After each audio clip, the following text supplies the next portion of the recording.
I'm Sarah Forgani with KENS 5 News Now. 3 people, including a child, were rushed to the hospital with burns after an apartment building went up in flames overnight. You can actually see the firefighters here on the scene just after 3 this morning on Commercial Avenue, not far from McCollum High School. Crews say that fire started on the 2nd floor and spread into the attic. 6 units were occupied, and all of those residents will now have to find a new place to stay. The Red Cross is helping. No word on what could have sparked the fire, but officials say they found a grill on the balcony in the unit with the most damage. A woman was also found stabbed in downtown. She managed to walk over to the parking lot of the Piazza Italia Park to get help.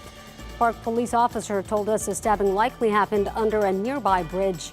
She was taken to the hospital, but it's not clear how badly that woman was hurt. Police are still also trying to figure out who stabbed her and why. Meanwhile, a pedestrian hit by a car overnight is now in critical condition, and deputies say the driver took off. This was around 9:30 last night on I-35 South near Shepherd Road in far southwest Bexar County. Deputies say that man was given CPR on scene, but he was taken to the hospital, and they have not released a description of the car involved.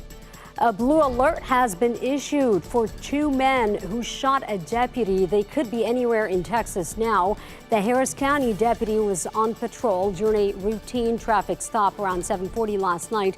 Within minutes, dispatchers started getting calls that the deputy had been shot. They're not sure what led up to the shooting. A statewide manhunt is underway now for 2 men, Taryn Green and James Green. The Harris County Sheriff says they found the blue Ford Escape the suspects who are believed to be driving, but still no sign of the men. And there's a new push by upping the reward to find the person who killed 2 San Antonio teens last summer. On July 29, 15-year-old Angel Rey Garcia and 19-year-old Gregorio Ricardo Cordova Mejia were found shot to death at the Union Pines Apartments on Pleasanton Road. A reward to find their killer has now increased to $10,000. You can call Crime Stoppers at 224-STOP if you have any information. Several federal lawsuits have been filed against Bexar County Sheriff Javier Salazar, 2 deputies, and an informant. The attorney representing the people, Jason Jacob, told KENS 5 his clients' lives have been ruined after being pressured to plead guilty to drug charges based on evidence planted by a BCSO informant. 3 of his 4 clients are suing after they were sent to prison for a drug raid in 2017. These cases made it all the way to the Court of Criminal Appeals where they were exonerated. It has impact that will be with them and scar them for the rest of their life.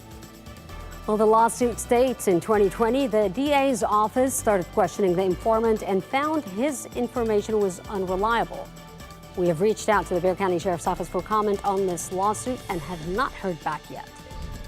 A Texas woman is now charged with threatening to kill the judge overseeing Donald Trump's federal election interference case in Washington, D.C. Abigail Jo Schrei is accused of calling the chambers of Judge Tanya Chutkan on August 5th. She allegedly left a voicemail message threatening to kill anyone who went after Trump and made a threat to kill Texas Congresswoman Sheila Jackson Lee, all Democrats in Washington, and all people in the LGBTQ community. She is being held in detention pending trial with a bond hearing set for September. New numbers from Metro Health show a slow but steady spike in COVID cases here in Bexar County. Health experts say the summer surge is starting now, right as the school year begins. Now, throughout the course of the pandemic, we'd seen spikes just about every summer, but the peak timing has varied. Last year, around the start of the school, our COVID numbers were actually dropping. This year, health experts say they're keeping an eye on the data. An increase now, right, this year, where it coincides with when school is starting. So that timing does raise a little bit of potential concern that we might see an additional bump from people getting back together for school. So we'll have to watch that very closely. Doctors say if your child has cold symptoms, test for COVID right away.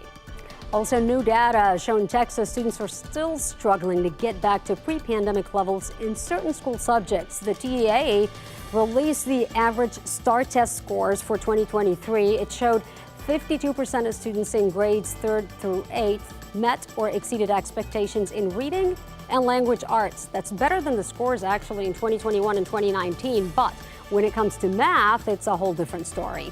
only 43% of students met or exceeded expectations, a drop from the 50% in 2019. Culinaria's Restaurant Weeks is well underway, and that means you could get discounted three-course meals at dozens of restaurants across San Antonio.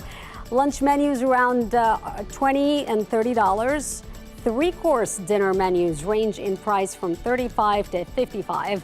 And it's all for a good cause as well. Some of that money raised goes towards scholarships for culinary arts students.